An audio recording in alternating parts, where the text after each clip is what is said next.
Fala, nação rubro-negra, muito boa tarde, Deco na área, em mais um Mengão 16h30. Na verdade, uma análise tática de Flamengo e Fluminense, Fluminense-Flamengo, né, mando de campo do Fluminense, hoje no Maracanã, às 21h30, tá, com a arbitragem de Rafael Claus, de São Paulo, e Luiz Flávio de Oliveira no VAR, beleza? Para variar, mais um árbitro paulista. Lembrando a vocês que temos 2 quiz aí para você que ainda não é inscrito no canal Deco CRN, para ganhar 2 mantos sagrados, né? O manto preto, né? Camisa número 3, né? E o manto branco número 2, tá? São 2 quiz quando chegarmos a 200 mil inscritos. Estamos próximos, 174 mil, então conto com a ajuda de vocês. Falando aqui também que isso aqui é uma live gravada, tá? Devido ao fato de eu hoje ter algumas situações a resolver, mas agradeço de antemão ao pessoal aí que está nos acompanhando do início até o final, tá? Vamos analisar principalmente o time adversário, né, o Fluminense, como o Fluminense deverá vir a campo. Falaremos um pouquinho do Flamengo, que o Domi pode estar pensando, né, mas a análise prioritária é do adversário, sempre aqui no nosso pré-jogo, você que está chegando a primeira vez no canal, tá bom? Então vamos lá, gente. Esse aqui é o provável time do Fluminense, tá? Um sistema de 4-2-3-1, tá? Vamos lá, 4-2-3-1, mostrando aqui para vocês, recuando um pouquinho, tá? Vamos começar pelo goleiro, né? O Marcos Felipe. Marcos Felipe, devido ao fato do goleiro titular estar machucado. O lateral direito é o Caligari, né, virou titular logo depois da saída do Gilberto. Na zaga, o Nino, Lucas Claro, e na lateral esquerda, Egídio, tá? Egídio, lateral esquerdo. Os 2 volantes, Dodi, tá? Dodi, para mim, hoje, muito bem, melhor jogador do Fluminense, na minha concepção, jogando muita bola, transição rápida, muito bom marcador, né? Uma grata revelação do Fluminense. Se eu não estou enganado, tem apenas 22 anos. Na outra volância, aí é uma dúvida entre o Yuri e também o Hudson. O Hudson estava suspenso no último jogo do Fluminense contra o São Paulo. 3-1 São Paulo, o Hudson não pôde jogar, jogou o Yuri. Tá? A trinca mais à frente do nosso adversário, né? Do lado direito, o Michel Araújo, né? Uruguaio, bom de bola, canhotinho. O Nenê, mais por dentro. E do lado esquerdo jogou o Wellington Silva, devido ao fato do Evanilson ter sido negociado, tá, ao Porto, e o Fred não estar apto para jogar. Então, muito provavelmente, o Wellington Silva do lado esquerdo, Michel Araújo, Nenê, e também o Marcos Paulo, né, o Marcos Paulo que foi colocado para ser o centroavante do time do Fluminense, né? Essa aqui é uma formação ofensiva, tá? Geralmente quando a gente fala da formação ofensiva, né, a gente coloca o sistema de jogo 4-2-3-1, né? Quando você vê na escalação, sistema de jogo 4-2-3-1 é a ofensiva, tá? Então, muito provavelmente a ofensiva do Fluminense é essa, né? Às vezes, provavelmente, atacando, né? Inicial 4-2-3-1, atacando, Marcos Paulo subindo, o Michel Araújo e assim Wellington Silva, né, como 3 atacantes, Nenê por dentro, às vezes virando 4-2-3-1, e às vezes o Dodi, né, faz essa função, né, com o Yuri ficando mais, né. No jogo contra o São Paulo a gente viu até o Yuri mais à frente do que o Dodi, teve até um lance perigosíssimo no início da partida, uma marcação-pressão feita pelo time Fluminense, uma coisa que eu já reparei no Odair Helma, né, ele alterna demais os sistemas de jogo, né? Então o Odair, às vezes, ele joga num ataque, num 4-1-2-3, tá? Sobe às vezes nessa função, ou até às vezes mesmo num 4-1-4-1, né? Com essa linha com o Dodi, o Nenê por dentro, né? 2 por dentro, os 2 atacantes pelos lados, que no último jogo foram o Michel Araújo e também do lado esquerdo o Wellington Silva, né? O que pode acontecer às vezes, né? O Marcos Paulo trocar de posição, né? O Marcos Paulo que acompanhei na última partida, né? Na minha concepção não foi muito bem, jogando como centroavante, rende muito melhor pelo lado esquerdo, tá? Mas uma coisa que eu vejo que pode ser que aconteça, né, na escalação inicial do Fluminense, né? O Odair acabe revendo conceitos, né? No final do jogo ele ainda colocou o Fernando, no final não, na verdade, né? No início do segundo tempo ele colocou o Fernando Pacheco ali no lugar do Marcos Paulo, né? Que não rendeu bem naquela função, né? Fez uma salada mista, puxou o Nenê para o lado do campo, enfim. O Fluminense depois para a entrada do Ganso, aí o Ganso entrou mais por dentro.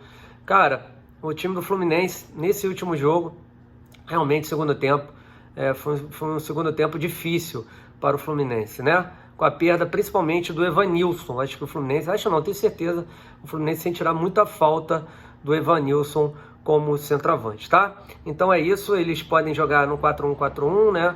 Podem jogar também atacando no 4-2-3-1, né? Conforme a gente já havia falado, né? Então são sistemas de jogo que poderão mudar, né? Pode, com dois subindo aqui, o Nenê encostando também no jogador do Fluminense, o Marcos Paulo, para ser um falso 9, né? O Nenê que tem dificuldade para jogar quando é colocado pelo lado do campo. Então são coisas que a gente tem que tomar muito cuidado. Muito cuidado também com a bola parada do Nenê, né? Sabemos que o Nenê tem uma bola parada muito forte, né? Defensivamente, como o Fluminense poderá, né? Falei que inicialmente eles entrariam no 4-2-3-1, tá? E aí, o que acaba acontecendo? Sempre há, né, essa volta dos dois jogadores de lado, né? E aí o Marcos Paulo volta até aqui. Pode ser que dependendo de onde a bola estiver, né, o Fluminense acabe recuando bastante esses dois atacantes para buscar um contra-ataque com o Nenê e também com o Marcos Paulo. O Marcos Paulo que é muito rápido, né, um jogador rápido, mas também pode haver a volta do Nenê para recomposição defensiva, né? E aí você faz um 4-5-1 para tentar fechar a casinha, né, principalmente tentando fechar os lados de campo, né, para não deixar com que o Flamengo faça triangulações com o Isla, né, com o Felipe Luiz, Isla junto com o Everton Ribeiro, se jogar, não sabemos como será a escalação do Flamengo. Felipe Luiz, caso o Michael jogue ali, quem sabe o Arrascaeta, né, com o Gabigol centralizado, não sabemos ainda como o Flamengo jogará. Então eles fecham a casinha com uma linha de 5, né, principalmente com 3 no meio, né, e 2 aqui para fazerem a cobertura dos laterais, né, o Caligari e também o Egídio. Com isso o Michel Araújo e também aqui o Wellington Silva, tá? O Wellington Silva, haviam falado que ele saiu machucado, não, na verdade ele saiu com cãibra, tá, nação? Então esse é o sistema defensivo. Pode ser também, né, dependendo, se o Flamengo começar a arranjar espaços, né, e eu vejo muito torcedor do Fluminense preocupado, né, com esse espaço entre os atacantes de lado, né, e os laterais. Ouvi muitas reclamações sobre o Caligari, né, lateral direito, né, falam que é a Avenida Caligari. Não sei se procede ou não, assisti 1 ou 2 jogos do menino, né, é um menino brigador, né, mas ainda está se adaptando, né? O Gilberto, para mim, foi uma grande perda ali. E então, na minha concepção, o Flamengo tem que jogar bastante em cima do lateral direito, né? O Caligari, né? Para mim, um ponto fraco ali pelos últimos 2 jogos que eu vi, né? Tá com dificuldade, briga e tudo, mas tem dificuldade, né, de marcação, às vezes no 2 contra 1, devido ao fato, às vezes, dessa linha de 5, né, com os 2 jogadores de lado de campo não conseguirem frear o time adversário, tá? Então, paciência, troca de bola, enfim, esse é mais ou menos o time do Fluminense. Volto a falar, preocupação bastante com bolas paradas, Nenê, Lucas Claro, principalmente o Nino. O Nino é muito bom na bola aérea, apesar que ele não tem um centroavante de área. Tem no banco de reserva, né, o Felipe Cardoso, que estava quase sendo dispensado do time do Fluminense. Eles resolveram dar uma nova chance. Então hoje o banco do Fluminense tem o Felipe Cardoso, tem também o Fernando Pacheco e há também um menino que a gente precisa tomar cuidado, digo assim, né, que é um menino que está começando a ganhar espaço, um garoto que veio da base chamado Luiz Henrique, tá? Um jogador canhoto, muito bom de bola, um jogador que pode nos dar algum tipo de dor de cabeça, tá, nação? Então, o Fluminense é isso, a gente já conhece bastante, né? O Fluminense alterna marcação-pressão com marcação reativa, né? Enfim, o Odair gosta de fazer essa troca, né, na marcação e aproveitar principalmente essa mexida demais em jogadores do Fluminense. A estrutura tática permanece a mesma, né? O Wellington Silva voltando a ser titular, o Michel Araújo de uns jogos para cá é o titular, né? Ganhou a posição do Iago Felipe, né? Que jogava mais centralizado, jogava mais como um meia, um terceiro volante, mas acreditamos que o sistema que ele venha, né, seria com esses jogadores os quais eu acabei de colocar aqui para vocês, tá? Esse aqui é o time do Fluminense. Sobre a questão do Flamengo, não vou utilizar a prancheta, nada do gênero, tá? Acredito que o Domi continuará fazendo as suas mexidas, e eu acredito que o Flamengo poupará alguns jogadores. Pode ser, por exemplo, o Rodrigo Caio, que é o único jogador que até o momento não foi poupado ainda pelo treinador, né? O Rodrigo Caio é o único, né? O que jogou todas as partidas como titular, um grande zagueiro. Pode ser que o Domi acabe fazendo rodízio com o Rodrigo Caio, né? Aí, então, na minha visão, ele poderá ir, né, devido à questão de mexer demais com o time. Ele acaba alternando, né, os zagueiros, como ele alternou. Um jogo joga o Léo Pereira, aí jogou o Gustavo Henrique, acredito que possa voltar com o Léo Pereira.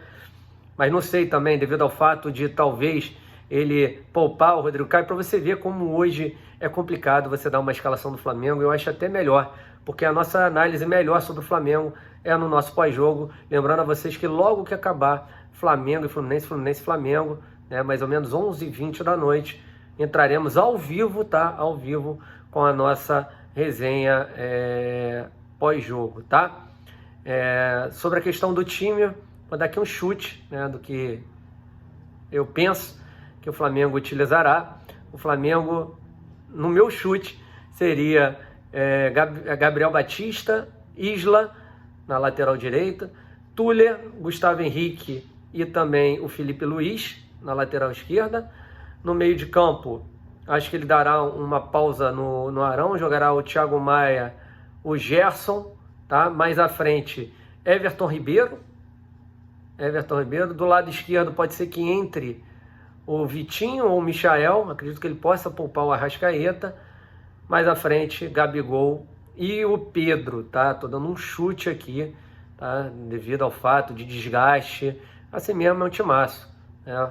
Assim mesmo é um timaço. E eu acho que os jogadores estão começando a entender qual é o tipo de rodízio do Domi, né? Volto a falar para vocês que o que me incomodava ele chegar e falar que não jogo com 2 meias, que não pode jogar Everton Ribeiro e Arrascaeta. Ele já viu que isso aí não dá certo. Que quando os dois estão de 100%, tem que colocar ambos para jogar, tá? Ambos para jogar.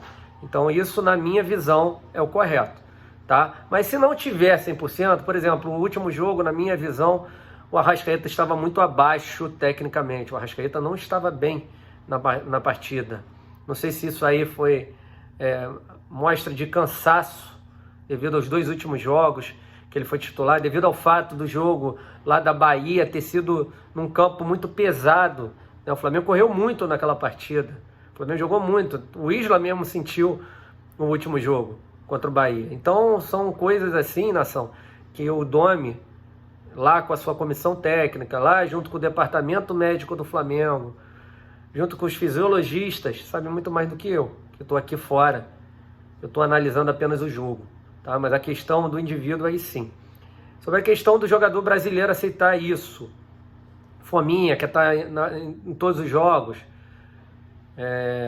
a questão é do Domi saber conversar, passar, mostrar que está trazendo, está implementando uma nova cultura aqui no futebol brasileiro, uma cultura europeia, tá?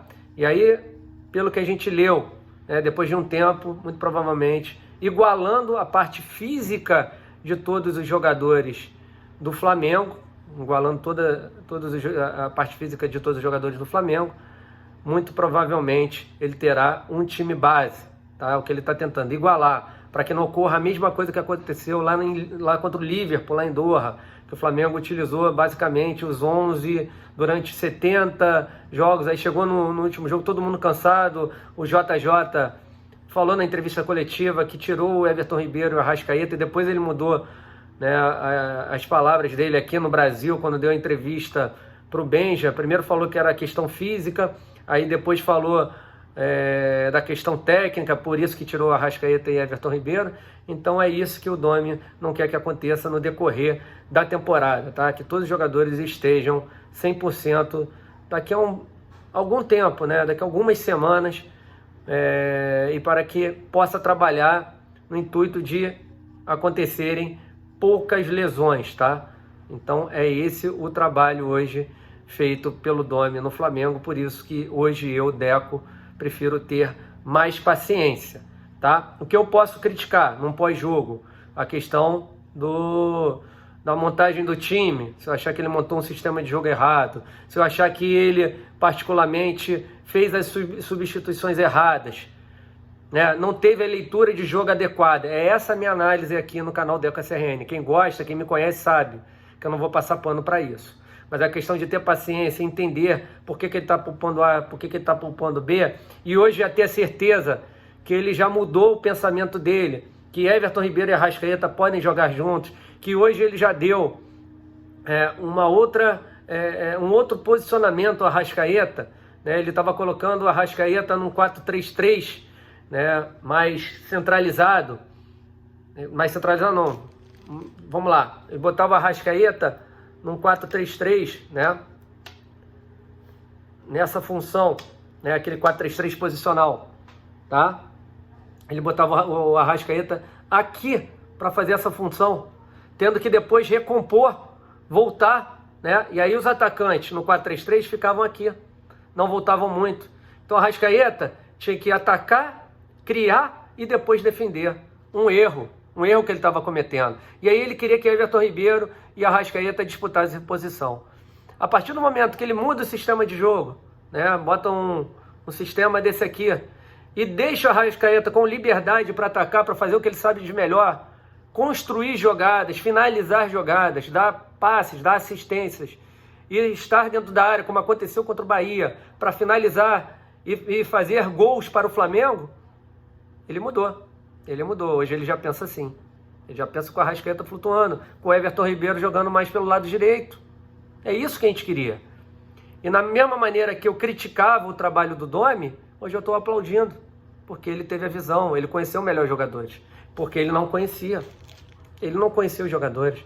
Quem não lembra o que saiu no Globo, na Globo, falando que o Domi, quando chegou ao Flamengo, ele disse que o Pedro Rocha era um volante, que ele escalou o Pedro Rocha de início como volante. Ele não sabia qual era a função do Pedro Rocha. Teve que conversar com o Pedro Rocha para perguntar onde que ele preferiria jogar. E é isso que tem que acontecer. Ele pouco a pouco está conhecendo os jogadores, né?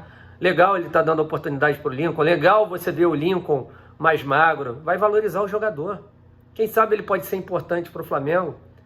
Tendo lesões como tiveram agora Bruno Henrique e Pedro Rocha, o Flamengo precisará rodar o elenco, precisará ter mais jogadores, né?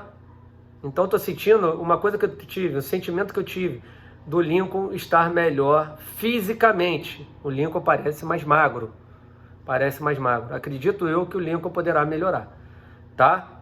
Aí o pessoal fala, pô, Deco tá maluco, mas se ele estiver focado, o Lincoln é bom jogador, gente. O problema dele é a falta de foco fora de campo. Canso de falar isso do Lincoln. Tá?